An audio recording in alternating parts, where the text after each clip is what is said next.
Hello everyone, welcome back to my channel. आज की हमारी पाठ्य योजना का टॉपिक है चुंबक।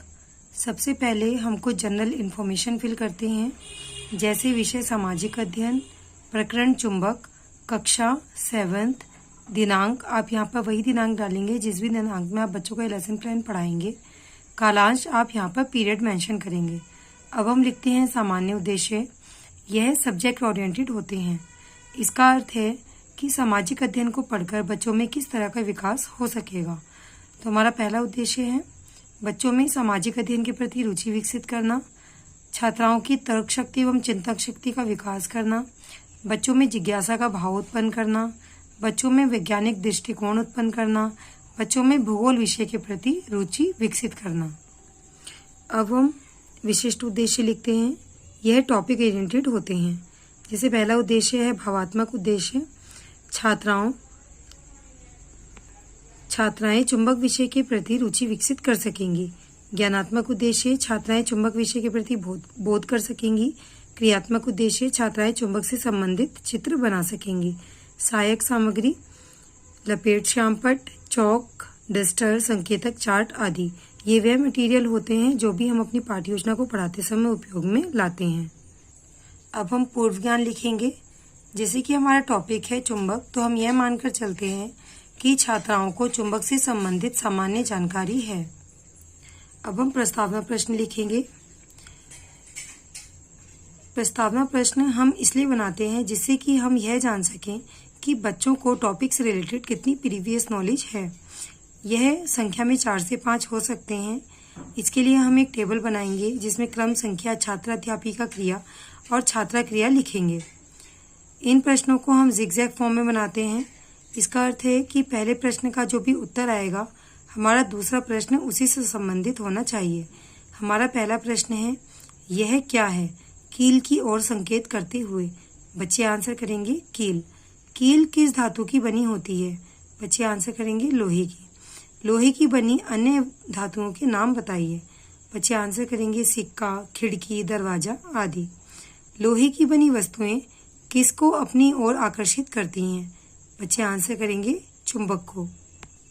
हमारा अगला प्रश्न है, चुंबक के विषय में आप क्या जानते हैं? हो सकता है कुछ बच्चे इसका आंसर दें और हो सकता है कुछ बच्चे इसका आंसर ना दे पाएं। हम यहाँ पर लिखेंगे संभावित उत्तर। अब हम उद्देश्य कथन लिखेंगे। छात्राओं, आज हम चुंबक के विषय में विस्तार पूर्वक अध्ययन करेंगे। अब हम शिक्षण बिंदु लिखते हैं। हमें अपने टॉपिक से 3 शिक्षण बिंदु बच्चों को पढ़ाने होते हैं। इसके लिए हम एक टेबल बनाएंगे जिसमें शिक्षण बिंदु अपेक्षित व्यवहारिक उद्देश्य, शिक्षण अधिगम अनुभव, छात्रा अध्यापिका क्रिया, छात्रा क्रिया, शिक्षण विधि, प्रविधि एवं सहायक सामग्री और मूल्यांकन लिखते हैं। हमारा पहला शिक्षण बिंदु है चुंबक का अर्थ। अपेक्षित व्यवहारिक उद्देश्य में लिखेंगे छात्राएं ज्ञान का प्रत्यास्मरण करेंगी। विकासात्मक प्रश्न, चुंबक और कील को पास लाने पर क्या होता है? बच्चे आंसर करेंगे दोनों आपस में चिपक जाते हैं। चुंबक के विषय में आप और क्या जानते हैं? हो सकता है बच्चे इसका आंसर ना कर पाएं। हम यहाँ पर लिखेंगे संभावित उत्तर। हमने बच्चों से प्रश्न पूछे हैं, इसलिए शिक्षण विधि प्रविधि में लिखेंगे प्रश्नीकरण प्रविधि। अब हम बच्चों को अपना शिक्षण बिंदु पढ़ाएंगे। अपेक्षित व्यवहारिक उद्देश्य में लिखेंगे छात्राएं चुंबक के विषय में बोध कर सकेंगी। छात्रा अध्यापिका क्रिया, ऐसे पदार्थ जो लोहे या लोहे से बनी वस्तुओं को अपनी ओर आकर्षित करते हैं चुंबक कहलाते हैं, तथा जो पदार्थ चुंबक की ओर आकर्षित होते हैं चुंबकीय पदार्थ कहलाते हैं। सभी छात्राएं ध्यानपूर्वक सुनेंगी व श्यामपट्ट कार्य को अपनी उत्तर पुस्तिका में अंकित करेंगी। यहाँ पर हमने बच्चों को ये शिक्षण बिंदु समझाया है, इसलिए लिखेंगे कथन विधि और अंत में हम एक मूल्यांकन प्रश्न पूछते हैं, तो वह है चुंबक से आप क्या समझते हैं? हमारा दूसरा शिक्षण बिंदु है चुंबक के प्रकार। पहले शिक्षण बिंदु की तरह ही हम टेबल बनाएंगे। अपेक्षित व्यवहारिक उद्देश्य में लिखेंगे छात्राएं ज्ञान का प्रत्यास्मरण करेंगी। विकासात्मक प्रश्न, चुंबक की ओर आकर्षित होने वाले पदार्थ क्या कहलाते हैं? बच्चे आंसर करेंगे चुंबकीय पदार्थ। चुंबक कितने प्रकार की होती है? हो सकता है बच्चे इसका आंसर करें और हो सकता है कुछ बच्चे इसका आंसर ना कर पाएं। हम यहाँ पर लिखेंगे संभावित उत्तर। यहाँ पर हमने बच्चों से प्रश्न पूछे हैं, इसलिए शिक्षण विधि प्रविधि में लिखेंगे प्रश्नीकरण प्रविधि। अब हम बच्चों को शिक्षण बिंदु पढ़ाएंगे। अपेक्षित व्यवहारिक उद्देश्य में लिखेंगे छात्राएं चुंबक के प्रकारों के विषय में रुचि विकसित कर सकेंगी। छात्राध्यापिका क्रिया। चुंबक दो प्रकार की होती है। प्राकृतिक चुंबक। प्रकृति में स्वतंत्र रूप से पाए जाने वाले चुंबक को प्राकृतिक चुंबक कहते हैं। इन्हें इच्छानुसार आकृति नहीं दी जा सकती। दूसरा, कृत्रिम चुंबक। यह मानव निर्मित चुंबक है। ये निम्न प्रकार की होती है। नाल चुंबक। यह यू आकार की होती है। दंड चुंबक। यह आयताकार या बेलनाकार होती है। चुंबकीय सुई और चुंबकीय कंपास। छात्रा क्रिया में लिखेंगे सभी छात्राएं ध्यानपूर्वक सुनेंगी तथा शामपट कार्य को अपनी उत्तर पुस्तिका में अंकित करेंगी। हमने यहाँ पर बच्चों को शिक्षण बिंदु समझाया है, इसलिए लिखेंगे कथन विधि और बच्चों को कुछ इस तरह से एक चार्ट दिखाएंगे जिसमें चुंबक के प्रकारों का दृश्य होगा। जैसे कि आप देख रहे हैं, इसमें नाल चुंबक, दंड चुंबक और चुंबकीय सुई है।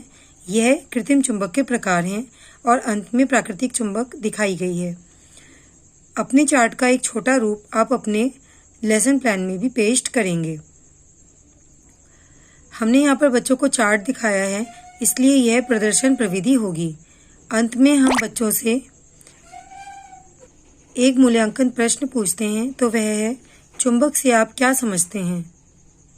हमारा तीसरा शिक्षण बिंदु है चुंबक का उपयोग एवं महत्व। अपने पहले शिक्षण बिंदु की तरह ही हम टेबल बनाएंगे। अपेक्षित व्यवहारिक उद्देश्य में लिखेंगे छात्राएं ज्ञान का प्रत्यास्मरण करेंगी। विकासात्मक प्रश्न। कृत्रिम चुंबक किसके द्वारा निर्मित है। बच्चे आंसर करेंगे मानव द्वारा। चुंबक के उपयोग के विषय में आप क्या समझते हैं। हो सकता है कुछ बच्चे इसका आंसर दें और हो सकता है कुछ बच्चे इसका आंसर ना दे पाएं। हम यहाँ पर लिखेंगे संभावित उत्तर। हमने बच्चों से यहाँ पर प्रश्न पूछे हैं, इसलिए लिखेंगे प्रश्नीकरण प्रविधि। अब हम बच्चों को शिक्षण बिंदु पढ़ाएंगे। अपेक्षित व्यवहारिक उद्देश्य में लिखेंगे छात्राएं चुंबक के महत्व व उपयोग के विषय पर बोध कर सकेंगी। छात्र अध्यापिका क्रिया। हमारे सामान्य जीवन में चुंबक का बहुत महत्व है। इससे दिक्सूचक बनाए जाते हैं जो समुद्री यात्रा में दिशा ज्ञान देते हैं। रेडियो, टेलीविजन, टेलीफोन, माइक्रोफोन एवं अन्य दूसरे विद्युत यंत्रों व इलेक्ट्रॉनिक यंत्रों में भी चुंबक प्रयुक्त किया जाता है। चुंबक जनरेटर्स और मोटरों में काम आता है। छात्रा क्रिया में लिखेंगे सभी छात्राएं ध्यानपूर्वक सुनेंगी व शामपट कार्य को अपनी उत्तर पुस्तिका में अंकित करेंगी। यहाँ पर हमने बच्चों को शिक्षण बिंदु समझाया है, इसलिए शिक्षण विधि में लिखेंगे कथन विधि और अंत में हमारा मूल्यांकन प्रश्न है हमारे जीवन में चुंबक का क्या उपयोग है। अब हम बच्चों से पुनरावृत्ति प्रश्न पूछते हैं। यह रिक्त स्थानों की पूर्ति कीजिए। सत्य असत्य, एक शब्द में उत्तर दीजिए या एक वाक्य में उत्तर दीजिए हो सकते हैं। हमारा प्रश्न है रिक्त स्थानों की पूर्ति कीजिए। कृत्रिम चुंबक डैश डैश तथा डैश प्रकार से बनाई जाती है। यहाँ पर बच्चे कृत्रिम चुंबक के प्रकारों को लिखेंगे। कागज एक डैश पदार्थ नहीं है। नाल चुंबक डैश आकार का होता है। इन सभी प्रश्नों के उत्तर बच्चे आसानी से दे पाएंगे क्योंकि इन सभी प्रश्नों को हमने अपने शिक्षण बिंदुओं में पढ़ाया है। अब हम शामपट कार्य लिखते हैं। इसके लिए हमें ब्लैक बोर्ड की तरह ही एक ब्लैक चार्ट यहाँ पर पेस्ट करना होता है और ब्लैक बोर्ड की तरह ही एंट्रीज भी फिल करनी होती है। जैसे विषय सामाजिक अध्ययन, प्रकरण चुंबक, कक्षा 7, दिनांक और कालांश आप अपने अनुसार ही लिखेंगे। चुंबक जो लोहे से बनी धातुओं को अपनी ओर आकर्षित करते हैं उसे चुंबक कहते हैं। प्रकार प्राकृतिक चुंबक, कृत्रिम चुंबक, नाल चुंबक, दंड चुंबक, चुंबकीय सुई और चुंबकीय। अब हम बच्चों को गृह कार्य देते हैं। चुंबक का अर्थ बताइए। नाल चुंबक व दंड चुंबक की चित्र सहित व्याख्या कीजिए। संदर्भ पुस्तिका NCERT द्वारा अनुमोदित कक्षा 7 की सामाजिक अध्ययन की पाठ्य पुस्तक। अगर आपको मेरी वीडियो अच्छी लगी हो तो प्लीज़ वीडियो को लाइक करें, शेयर करें और मेरे चैनल को सब्सक्राइब करें। और अगर आपको किसी अन्य टॉपिक से रिलेटेड वीडियोस चाहिए तो आप मुझे कमेंट बॉक्स में भी बताइए। Thank you.